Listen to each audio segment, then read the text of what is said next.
Let's bring in the National Senator Matt Canavan now to talk about this and a little bit more. Matt, good to see you. Thanks for your time this morning. So do you take any responsibility for Liberal losses in the inner city electorates? Well, Peter, others can commentate on that. Personally, I don't think the comments of Matt Canavan have all that much impact. My firm view is that when we surrender to the left on these issues, we lose. I believe we should follow the science on climate change policies. At the 2019 election, we dumped the National Energy Guarantee, we fought against radical climate action, and we won the election. In 2022, we did the polar opposite. We adopted net zero, tried to give us a bit of a greenwash over ourselves, and we had catastrophic losses. The evidence is very clear here. We should stand for lower government, smaller government, less regulation, less red tape, lower taxes, and all of those things, those principles and values are inconsistent with radical climate action, which necessarily requires the heavy hand of government to tell people and businesses what to do. Okay, that's not how David Littleproud puts it. You just heard some of his comments there. He says that your campaign declaration that net zero was dead wasn't helpful and it had ramifications, including National's own seats. Well, we won all our seats. But wasn't there a negative swing on 75% of them? We won all our seats and we did very, very well in the Hunter. We had the swing there was less than a third. Unfortunately, we didn't quite get there.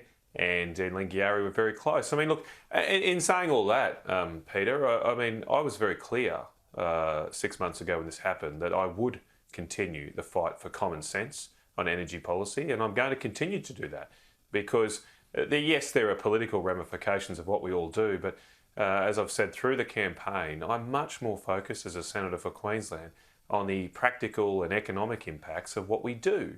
This is not for me about the 151 jobs in the lower house and 76 senators in Canberra. It's not those jobs I'm concerned about. It's the jobs of people in our resources sector, agricultural sector, that we should protect. That's our job. And I don't think we'd be protecting that as Liberal National Party members by supporting radical climate action, which will put those jobs at risk. I mean, but didn't the election... the ramifications of these policies today. Didn't the election show that there was this swing on national seats? Yes, you did hold on to them, but there was a negative swing on 75% of them. Even Pauline Hanson's Senate spot's in trouble from as far as we can tell at the moment. So doesn't all of this show that your thinking on climate is out of touch? Well, Peter, number one here, as I said, we should follow the evidence. The evidence is that whenever we have, and you can go back a few other elections too, whenever the Liberal National Parties have actually stood against the environmental radical agenda of the Greens, we've done well. We did well in 2010. We did well in 2013. We did well in 2019 doing all those things. In 2016 and 2022, when we took a different tack on this, we lost. We lost seats in 2016, nearly lost government. I mean, if you want to debate the political ramifications there, I think that is very, very clear. And so you're not going to budge? As I say, though, my position, no, absolutely not going to budge. I'm going to actually double down on my fight against net zero because this thing is destroying the world. Are you in danger of becoming more isolated in the Nationals Party by doing that? Well, mate, I actually don't care about that. As I say, I care about what I'm passionate about, which is trying to defend the great industries of this country, making sure that we, as the Western and free world, can continue to supply food and energy to all of ourselves at a reasonable price. I mean, have a look what's happening to our electricity market right now. Since the Liddell shut its first unit on the 31st of March, electricity prices are up 5 times than their normal average. 5 times.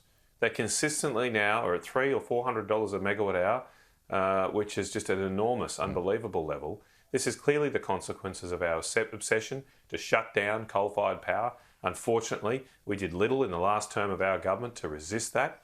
And we're now, the chickens are coming home to roost. And so I think somebody in the Australian Senate, somebody in the Australian Parliament should perhaps take a bit of scrutiny against these policies which are seeking to fundamentally transform how we make energy, grow food with technologies that don't yet exist.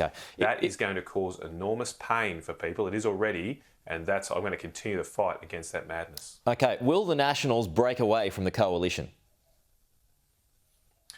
Well, it's a matter for, both parties, really. I don't think that will happen. Seems to be a little bit of panicked reaction over the last few days. I don't see a need for that. What I think we should do as political units, as I say, is get back and rediscover our principles and values, not try and chase every vote. That's a recipe. There's been too much focus on focus groups, too much focus on what the political implications of certain policy positions should be. As your questions today indicate, that's so much of the focus of the Canberra Press gallery, when we actually will do better politically, I think, if we invest in what we actually believe, which should be smaller government, promotion of enterprise, support for the family unit. If we do those things and argue for them consistently and forcefully, we will tend to have greater political success. Okay. So that's what I think we can do as Liberal and National parties. But look, that's a matter for the party, not just for me. Should Barnaby Joyce stay on as leader? Well, I hope so. Again, that's a matter for the party. The Nationals Party have done very well. There's never been an election where a coalition government has lost, yet one of the parties of the coalition has held all of its seats. In fact, we have not lost a seat for 15 years in the Nationals Party, so we're doing something well. Look, I also think obviously there's going to be a little bit of turmoil among the coalition parties after an election loss. That's just always going to happen. Barnaby has immense experience. He's been in a shadow cabinet that has one government, so it would be a little bit foolhardy, I think, to get rid of that experience at a time where we need to hold this government to account. I think this incoming government will be the most left wing we have ever seen, especially with the Senate. And somebody needs to be there and fight back again. So you would be resisting any kind of approach from Michael McCormack if he were to take it on, the leadership role? Well, as I say, I think now's the time for stability as much as possible.